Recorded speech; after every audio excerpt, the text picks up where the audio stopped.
Hi, I'm Sherry Damaris, and welcome to Macro Magic. Today I have with me Benjamin Bingham. He is the CEO and founder of Three Sisters Sustainable Management, and he's written a book on money matters. Welcome, Ben. Well, thank you. It's great to be here. So nice to see you again. Yes, you just come with so much talent and so much insight into how money works. And I really wanted to get you on the show because I know that there's a real connection between, and you and I have talked about this before, agriculture and money, and how money is handled or mishandled. And you bring so much insight and talk to the new generation about great investing ideas and how to really make money investments in a very positive way. So I really thank you for all your work. It's very, very innovative. You're welcome. And everybody is welcome. That's kind of the point, is that the world is invested a lot in things that the people investing don't really believe in and don't value. And that's the paradigm shift that I've been trying to be a leader in, moving money to the things that we care about, and have even the stock market reflect human values, which I think is happening, and it's a gradual process.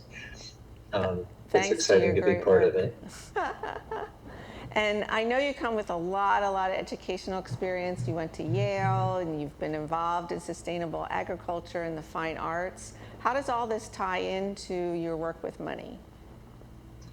Well, it was a journey, and the book is kind of about my journey. But I was studying fine arts and philosophy at Yale when the Black Panther Revolution was happening, and it was chaotic, and people were yelling at you if you were going into an art history class that you should be out on the street helping people. So I took a leave of absence, and I started studying. I found myself at a non-accredited college in England called Emerson College, with a lot of luminaries from that time passing through, and I became involved in biodynamic agriculture there, and really have been farming and growing my own food ever since. And that was 1970, so it was a long time ago. The tie-in to money is really, there's so many images that come to mind, but the connection with art and agriculture, to begin with, it is a culture. And when I was at Emerson, I met a farmer. I was working for a farmer, and I stacked some grain for him. And he came around and looked at the stacks, and he looked at me and he said, "If it's not beautiful, it's probably not right." And that was a kind of a wake-up call to me, that even farming can be beautiful. And later I realized that when I was helping a lot of early stage ventures get started in the 90s, the people that who were investing in the endeavors that I was helping to start, they didn't really have a connection with their money. And later I realized it was because it wasn't a beautiful portfolio. I had a client who said, "Please, help me make my portfolio beautiful." So there are many images from agriculture that I use, even hedging. The hedges around a garden or a field slow down the winds of volatility. In the same way, we're using hedging on our public equity portfolio, and it's doing phenomenally well because we don't lose as much money as the market when it goes down, and we can benefit as it goes up. So this particular year, we're just so far ahead of the market, up about 33% at this time. So closing out the year, hopefully at that level. So hedging. There's also the idea of having a variety of different crops on a farm, so that you're not stuck if the one monoculture doesn't do well that particular year. Same thing in investing. You want to be very spread out over many different types of investments in order to avoid a downturn. So there's just a lot of parallels. Yeah, and I loved your website. I went to your website, watched some videos where you were actually instructing younger people, millennials, how to invest their money in all these really great options. Where companies would buy up mortgages and then you lend the people money for their mortgage, and very creative ideas for them, especially helpful now that students, are graduating from college and they can't find a job and they're trying to save money to pay off their loans. So you're very inspirational. I think you inspired me a lot in terms of our entrepreneurial support group that we were both in years ago. Well, it's not easy to invest with your values if you're not very wealthy.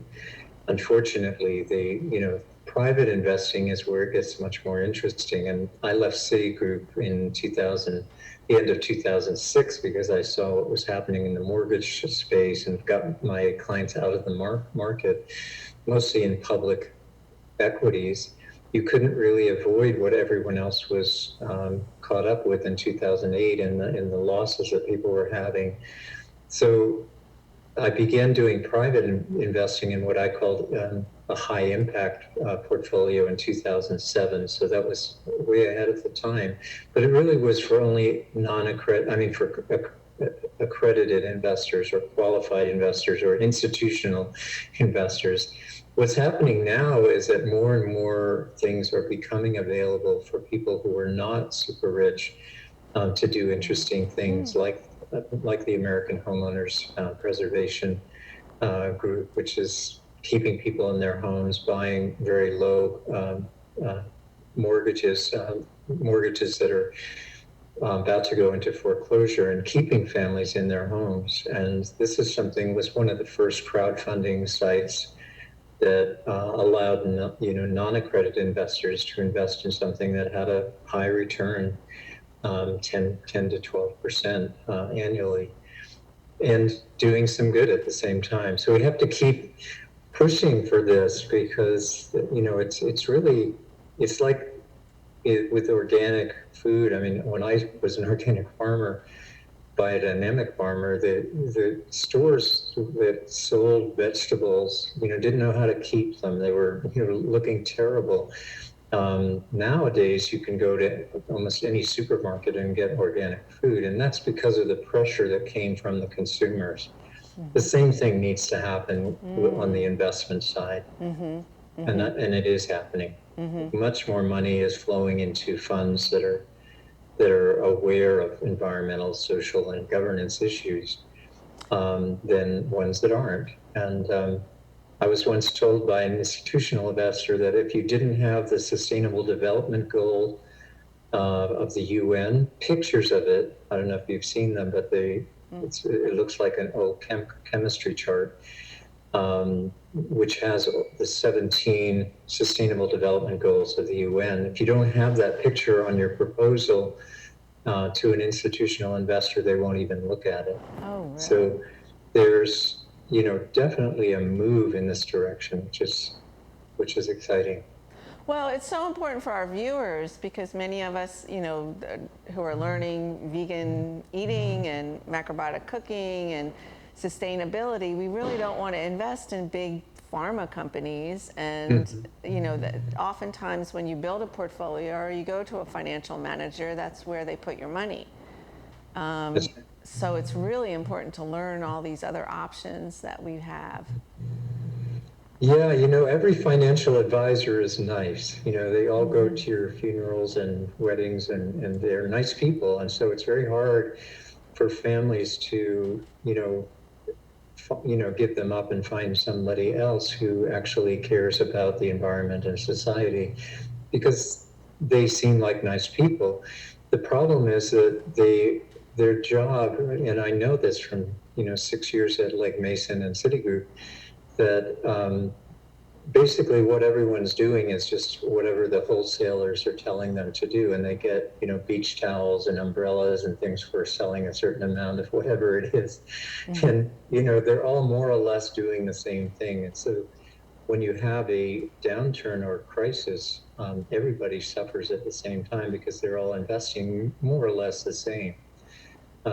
Right now, even if you have individual stock portfolios, you know, where not mutual funds or ETFs, exchange traded funds, you still are likely to own a lot of Apple, for example.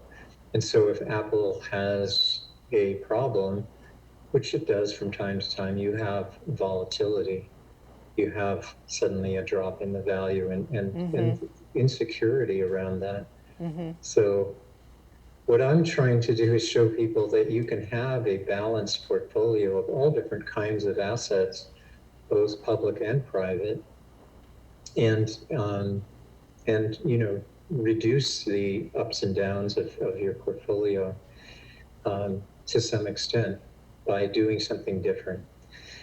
And we need more consultants and more financial advisors who understand this. And you know, the only way they're going to change is if investors who want this to happen ask for it.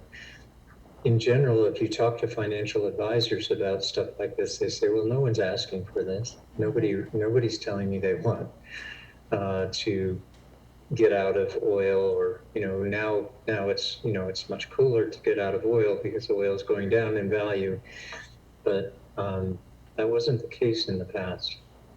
And well, I think a lot of them need education. I mean, even when I was teaching school, they did the stock market exchange, you know, game with the kids, and they learned all about the major companies and how to read the stock exchange and things like that. So I think work like yours, especially in your book, is really important for people to read and understand and know that there's options, and that it doesn't always mean losing all your money either. Like you said, it's really fantastic that, you know, it's become such a profitable, easy way to invest in these projects. Yeah, I mean, you know, there's so much consensus in this country about what's the right way to do things, and I'll never forget the Harvard talk that Solzhenitsyn came when he was kind of this famous Russian author, and everybody expected him to give a very positive speech at the Harvard graduation, and he said actually he felt freer in the Gulag than he felt in this country. And the reason was that there is so much consensus thinking, and it's very difficult to, you know, to speak, you know, to do things differently, to be not part of the status quo. And a lot of that is because there's not enough independent media like what you're doing here, Macro Magic. It's really important to have people listen to different voices and that you don't hear on the mainstream television. Everybody is so glued to the stock market and the ups and downs, and it seems very weird this year that it's so disconnected with what's going on globally in the economic realm, that so many people are suffering now and out of work, and yet the stock market is skyrocketing. Yes. So, we're going to take a commercial break, Ben, and when we come back, I want to hear more about what we can do, or what I can do, and our viewers can do if they're interested in making that change, and what we need to read and what we need to understand. Listen, what will make your event simply beautiful? Is it your attire, your decorations, your entertainment? Well, join me, Alicia Simone, as I chat with some amazing vendors and clientele who will share their stories and images and their experiences. Right here on RVN TV, Tuesday at 11:30 a.m. and Wednesday at 4 p.m. It will be simply beautiful. See you then.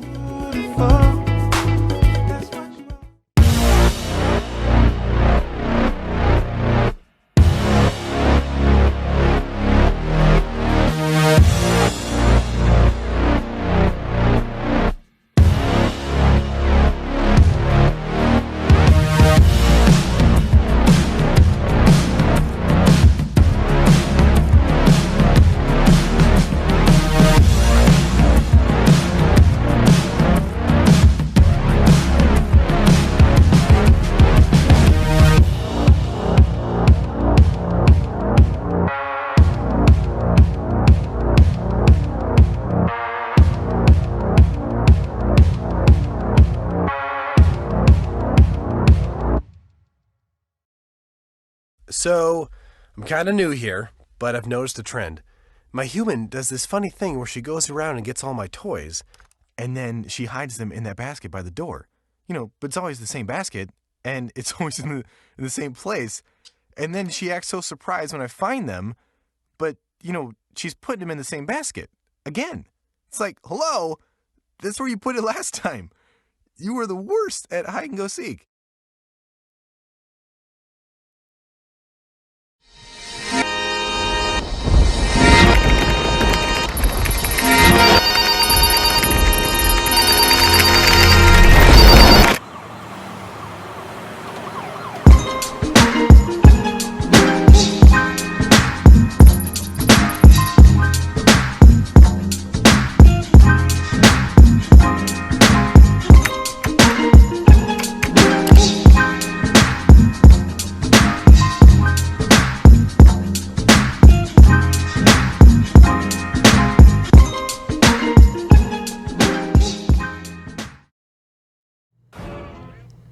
Hi, welcome back to Macro Magic. I'm with Ben Bingham, and we're talking about socially responsible investing and his book, Money Matters. And Ben, it's just so great to see you and catch up and to see that you've continued on this path of really teaching people how to work positively with their money. We have some photos we want to show the audience. This is you in a carriage, I guess, when you were living on the farm.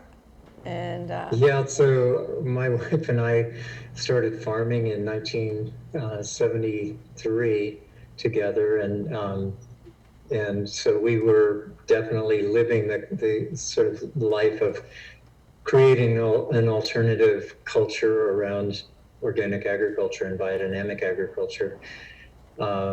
Yeah, just wanted you to see that, and you can see the next picture where I'm holding a sweet potato that we grew a couple of years ago, a gigantic one. So this is one way that in taking care of your financial well-being, your economic well-being, I think learning how to grow things for yourself is really important. And probably the best nutrition you can have is to grow your own and use your own kitchen waste and compost and other things you can gather. Compost is such an amazing thing, and I use biodynamic preparations in mine, and I recommend it. And if you have enough volume, you can get really good compost in 2 months if you use the compost starter. Yeah, we really encourage gardening in macrobiotics, and it's just so wonderful because, like you said, if the economy tanks, we have this garden that just keeps reproducing, so much and really in a healthy way. Tell us a little bit. One of my favorite quotes is I overheard a woman named Lynn Twist, an author. She's written a book called The Soul of Money. And she said that resources appreciate in value when they're appreciated. So appreciation is a financial term we use a lot. Money appreciates when it's invested, properly. Appreciates in value, but everybody has resources that they can, if they appreciate them more. It could be your neighbors, it could be, just stuff growing around that you maybe didn't realize could help feed you, or at least be good for your compost. So just thinking about what are your resources is a really important starting point. That's a great starting point. And so during the break, we were chatting a little bit about what can a person do who doesn't have a lot of money, who wants to support, agriculture and more sustainable projects. What are ways that they can invest their money?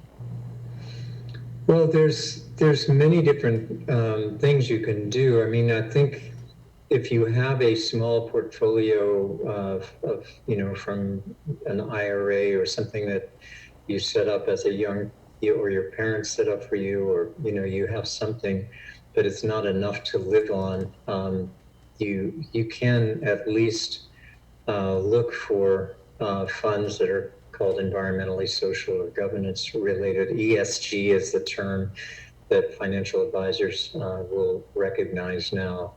And there are many, many mutual funds and exchange traded funds that you can invest in that at least don't invest in things that, well, what we avoid is, as much as possible, extraction from under the Earth's crust, chemical compounds that don't occur in nature. It's a precautionary principle. And, you may be able to find a mutual fund that does that kind of thing and avoids pollution and degradation of nature and society. Those are things that we look for in our investments. Most of our investments are private, and so they do require that you are a qualified or accredited investor or an institution.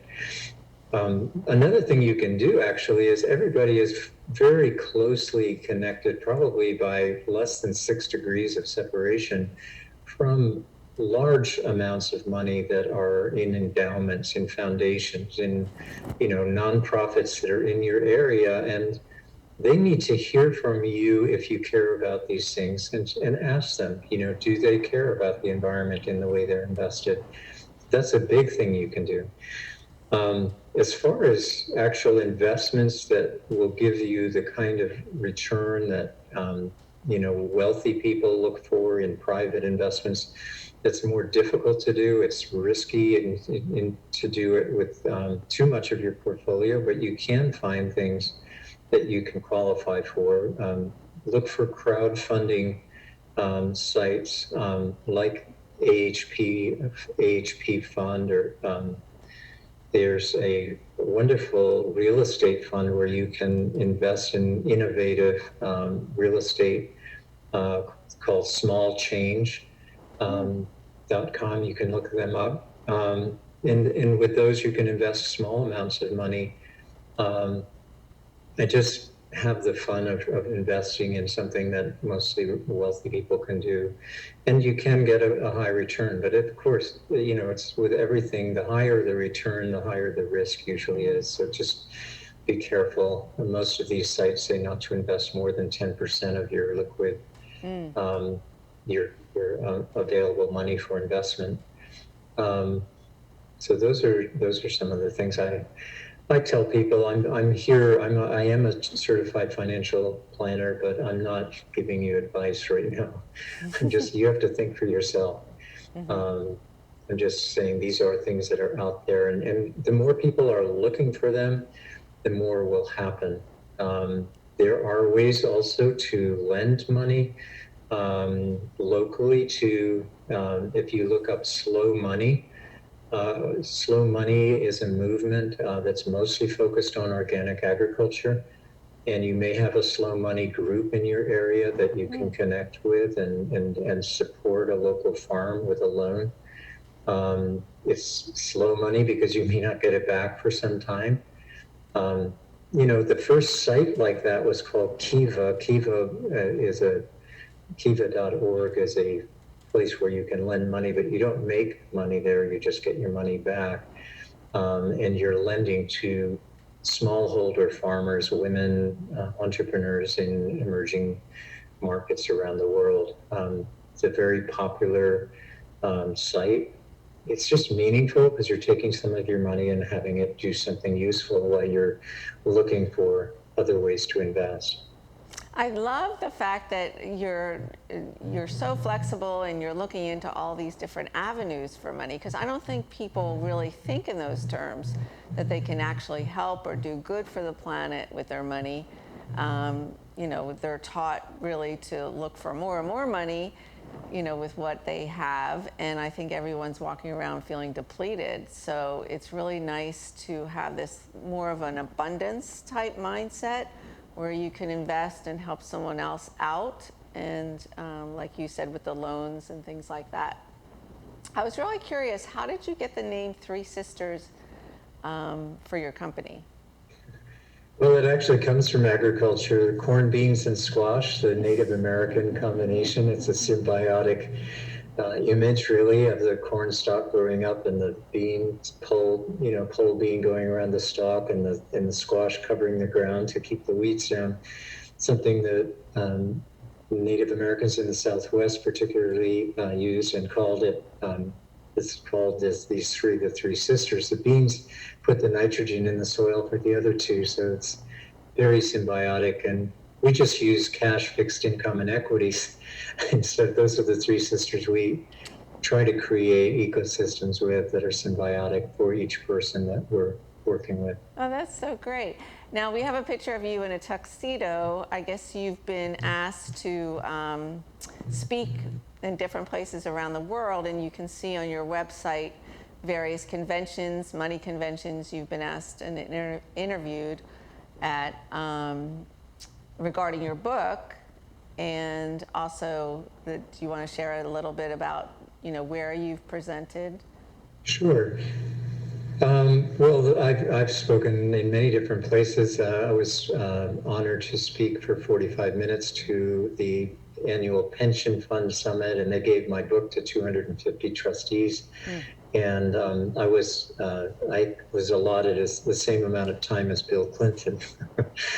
So that was kind of interesting. So I was able to speak for 45 minutes about all this. So the tuxedo picture is overlooking the coast of France. I was invited to Monaco to speak with the Carlyle Group to be part of a conference on impact and philanthropy.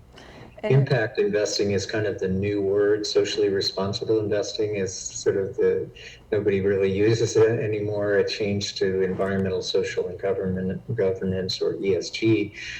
But the next level of care really is the impact of your investment. So people call it impact investing now. So where great you're to know. Actually thinking about what are the consequences of the way I'm investing. Nice. Am I supporting the status quo in a way that is contrary to what I believe in.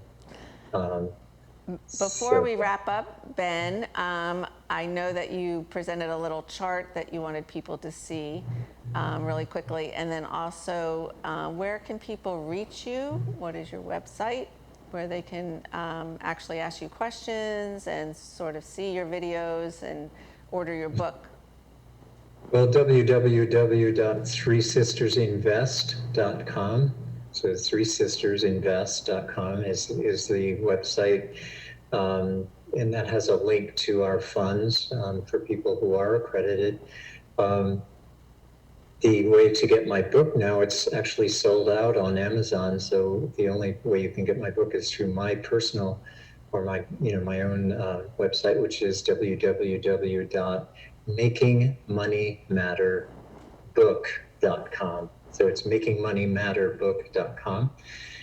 And the chart that you have up right now is just maybe we don't have enough time to really go into detail, but it's an example of the kind of private investing that we're doing. On the left side, it talks about the need for social agencies to connect with one another. And we're partnering with a very well-known nonprofit called MDC in Durham, North Carolina, that tries to get agencies that are helping the people with no insurance or underinsurance to have a pathway to success by coordinating between the different agencies that are there to help. So it could be someone training people in financial education, it could be job training, it could be just getting a house over their head. And in this country, we're so siloed that a lot of agencies don't really work together. And so that's what MDC works on. And the bottom part of the chart is the technology that can enhance these efforts. So we've invested in a group of technology companies, and it's called Infinite Workflow. And there's not much on it on the web. We don't really need a website. We're getting funding through United Way and starting to set up this technology company in Miami and in several places in North Carolina and Minneapolis, St. Paul. as beta sites to show that if you coordinate remotely all these different agencies through the web, people can then create their pathways to success, and we'll be able to show what a lot of people talk about called the social determinants of health. That's Um, amazing, so Ben. that's what the arrow going up the middle is, when you combine really good technology with really good social insight, and you get an accelerated, benefit to everybody. Really making an impact on the world. I so appreciate your work, Ben, and it's so great to see you, and we hope to have you back on the show.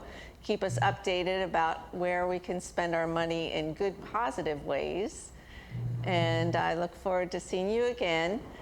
Thank you so much. It's been a pleasure to see you and talk to you Yes. again. And thanks everyone for joining Macro Magic. We'll see you at our next episode.